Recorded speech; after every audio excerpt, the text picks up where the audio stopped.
Bueno, pues aquí estamos ya con el último punto, el 5.2, este último punto del tema llamado La Celestina, que bueno, está dentro del apartado de teatro medieval, pero como veremos ahora no es exactamente teatro y no es exactamente literatura medieval.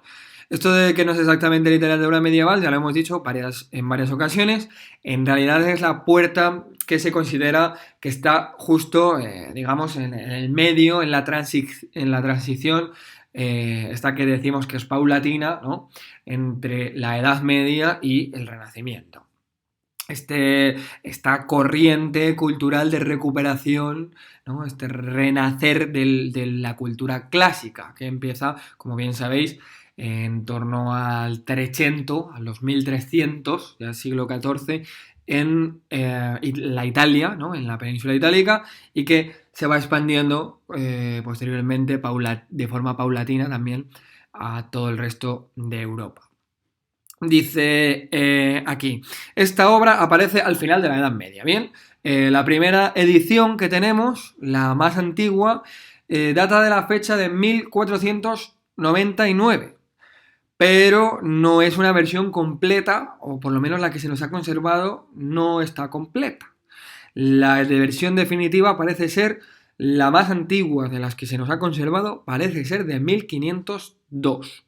Y esta, que decimos ya es versión definitiva, versión completa, pues tendría 5 actos más, ¿no? Bueno, de la Celestina hay escritos libros y libros, estudios y estudios.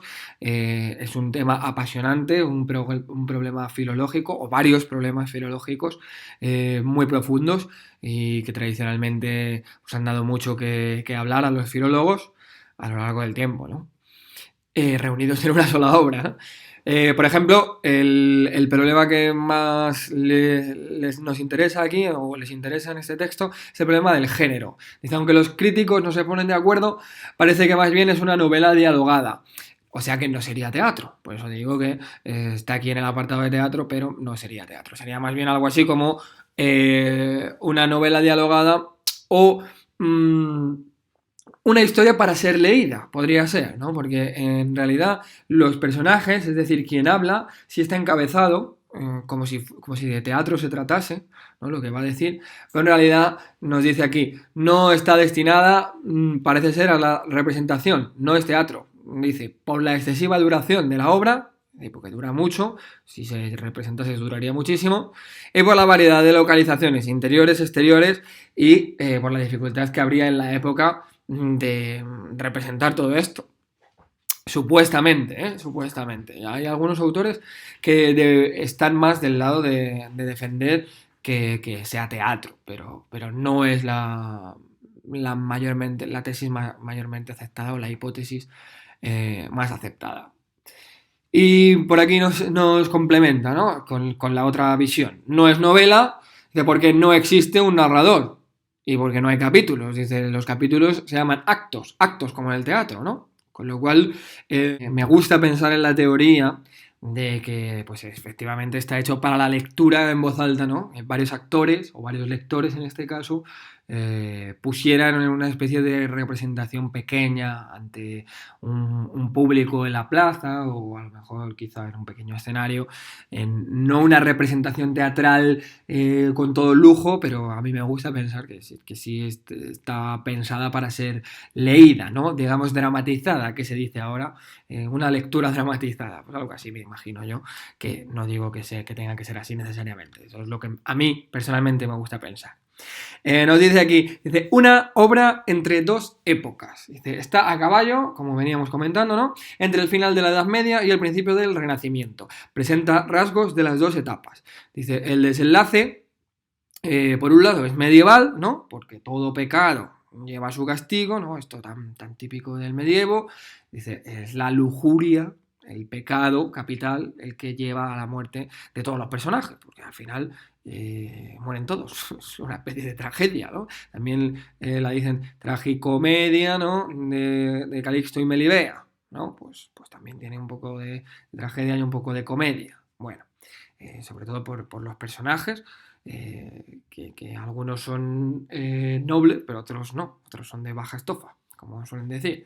Bueno, dice, también se tratan algunos temas como la brujería, la libertad, la sexualidad, ya de una forma que no es tan cerrada como la forma medieval, sino de una forma más abierta, mirando más hacia el individuo, ¿no? Que es lo que ya anticipa o lo que va de la mano del humanismo del Renacimiento. Bueno. Otro de los problemas que se nos destaca aquí es el problema de la autoría. En principio, bueno, en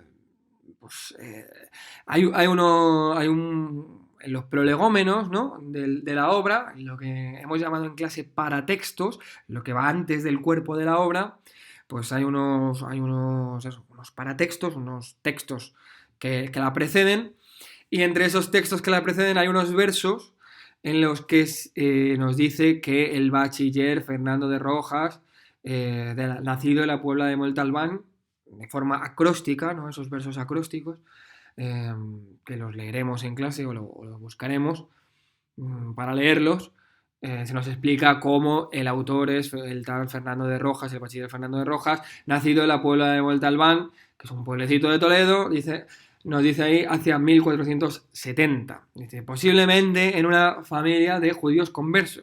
En realidad, mucha de la gente culta de aquella época, pues se dice, o siempre se la achaca, una afinidad o una consanguinidad, depende del caso, con los judíos. O se apunta hacia su condición de converso, ¿no? Bueno, este Fernando de Rojas parece ser que estudió leyes en la Universidad de Salamanca y que incluso llegó a ser el alcalde de Talavera de la Reina. O sea que, en caso de que fuera judío converso, pues llegó a prosperar mucho, ¿no? Si tenemos en cuenta el estatuto, como nos dice ahí, de limpieza de sangre. Bueno, dice, sin embargo, hay que decir que Fernando de Rojas no parece ser el único autor de la Celestina y dice que el propio autor, en uno de estos paratextos, en uno de estos textos que van antes del propio cuerpo de la obra, la carta a un su amigo, que se titula así en la obra, la carta a un su amigo o a un amigo, como nos pone aquí, dice al principio, que se sitúa al principio de la obra, dice, afirma que él, el autor, habría encontrado el primer acto de la obra y que se decide a seguir escribiendo, aunque dice ahí, esto es un truco habitual en la Edad Media, ya sabemos que eso es un truco no solo de la Edad Media, desde que la antigüedad es antigua, digamos, desde que el mundo es mundo, pero sí es un recurso muy, muy, muy productivo en la Edad Media, también posteriormente el recurso del manuscrito encontrado es prácticamente un tópico literario universal, ¿no?, como decimos, también se usa en el Quijote, ya lo hemos hablado en clase varias veces, y en otras muchísimas obras, o sea que eso puede ser cierto o puede ser el tópico del manuscrito encontrado, sin más, ¿no? Dice, pero en realidad, dada la diferente forma en la que está escrito, se piensa que efectivamente fueron dos autores diferentes.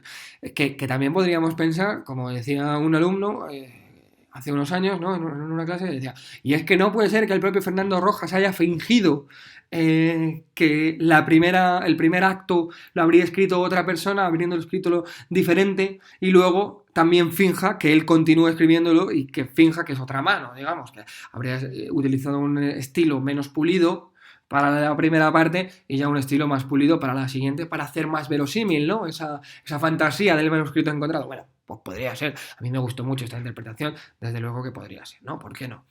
En fin, otro de los problemas, bueno, esto ya no es un problema, esto básicamente el argumento, es otro de los puntos, mejor dicho, dice argumento. Dice, sobre la base de los amores de Calisto y Melibea, que efectivamente son los dos protagonistas, ¿no?, son los que se enamoran y son los protagonistas centrales, digámoslo así. Dice, encima de esta trama se desarrolla la trama más complicada, ¿no?, en la que hay engaños, venganzas, magia, ambición, lujuria, muerte. Bueno, esto lo tiene todo, ¿verdad? Básicamente, nos lo resume aquí. Dice, persiguiendo a su halcón, Calisto ve a Melibea, porque se cuela en un jardín. Calisto persiguiendo al halcón, digamos, acaba metido en ese jardín, nunca mejor dicho, se enamora de ella y pide la ayuda para conquistar a Melibea, pues Calisto va a Celestina, ¿no? Y la Celestina, nos dice ahí, es el personaje más complejo de la obra, una mezcla de hechicera, alcahueta, como decíamos, como la trotaconventos del buen amor, que es la que consigue el mal amor, ¿no? El amor carnal. Bueno, pues esta también, esta consigue el amor carnal. Se aleja del buen amor, que es el amor de Dios, y pues conecta a los jóvenes apasionados con el amor, ¿no? Dice, remendadora de Virgos, también se dice en la propia obra. Parece ser que había más de una y más de dos durante los siglos de la Edad Media. Lo de remendadora de Virgos, esto estaba bastante al uso para hacer creer que las mujeres eran virgen cuando no lo eran, para preservar una supuesta virginidad, ¿no? Una especie de reconstrucción del himen. Y bueno, esto se ha puesto ahora también de moda, creo que, si no me equivoco, era Leticia Sabater la que se la ha pretendido hacer pasar por remendarse el Virgo. Ella misma lo ha dicho así, me parece, ¿eh? No lo sé, no estoy muy puesto en estos temas del corazón, pero creo que sí, que hace poco se sometió a una operación parecida a esta, digamos. Bueno, en la trama entran los criados de Calisto, Pármeno y Sempronio, ¿no? Calisto es el dueño, digamos, es el jefe, el señor de los criados Pármeno y Sempronio, que a su vez Pármeno y Sempronio se enamoran de Elicia y Areusa, que son dos prostitutas que son amigas del círculo de Celestina, ¿no? Celestina que había sido, se insinúa que había sido prostituta también en su época de juventud, que ahora es pues esta mezcla de hechicera, remienda virgos, alcahueta, etc. Y también sale Melibea, por supuesto, la dama de la que se enamora Calisto, y Lucrecia, que es la sirvienta, ¿no? La criada de la propia Melibea. Dice, los criados de Calisto, Sempronio y Pármeno, acuerdan con Celestina repartirse los beneficios del dinero que dará Calisto a la alcahueta, es decir, a Celestina, por ponerle en contacto con Melibea, en contacto estrecho, se entiende, ¿no? Dice, al ver que Celestina no está dispuesta a repartir, los beneficios, que se los quiere quedar ella, todos, sobre todo una cadena de oro preciosa, pues la matan y dice ahí, son ejecutados. Bueno, en realidad es que al huir de la justicia, caen por una ventana demasiado alta y quedan malheridos, y luego entonces es la justicia la que, ya que están malheridos y ve que son culpables de haber matado a Celestina, pues les remata, digamos, en el suelo, porque no se pueden ni levantar porque se han quedado muy, muy malheridos después del golpe de la ventana. Por su parte, Elicia y Areusa, que son las amantes de Sempronio y Pármeno, ¿no? Que parece que sí que están enamoradas de verdad, deciden vengar su muerte haciendo daño a Calisto y a Melibea. Y para ello contratan al matón, matón Centurio, ¿no? Con ese nombre tan gracioso que me recuerda a Centurión, ¿no? El matón Centurio. Dice, pero en realidad Centurio no consigue matar a nadie, no les hace demasiado mal, porque en realidad Calisto muere accidentalmente, por torpe, en realidad, y Melibea se suicida, pues arrojándose desde la torre del balcón de su casa.